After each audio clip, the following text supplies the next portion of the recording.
Веќе е потврден европскиот пат на Северна Македонија, сега треба сите заедно да го задржиме стабилен. Затоа ни е потребен сериозен политички консензус околу прашањето за еднината и правецот на движење на државата.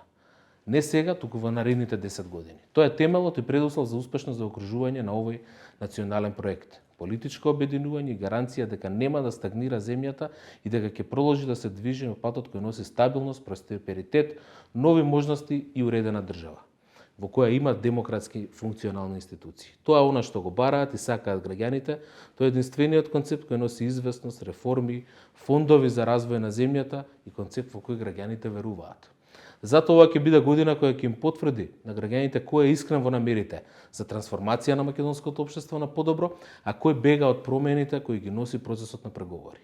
Со почетокот на преговорите со ЕУ и фазата во која се наоѓаме на скринингот, тие имаат позитивно влијание врз политичките процеси, реформската агенда и генерално врз оптимизмот во општеството и граѓаните, кои мора што поскоро да почнат да ги чувствуваат бенефитите од преговорите со ЕУ.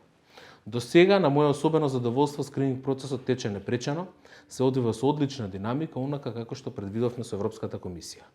Оваа пролет паралелно на скринингот треба да работиме и на изработка на патоказите за владење на правото, функционирањето на демократските институции и реформата на јавната администрација.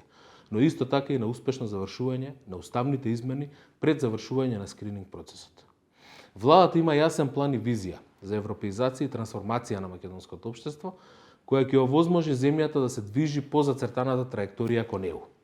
Ова е време кога треба да ги надминеме теснопартиските интереси и да не дозволиме после 17 години поминати во чакалната на ЕУ да се однесуваме неодговорно и да се доведеме во ситуација било кој наш домашен политички фактор да биде кочница и да ја блокира државата на патот кон ЕУ.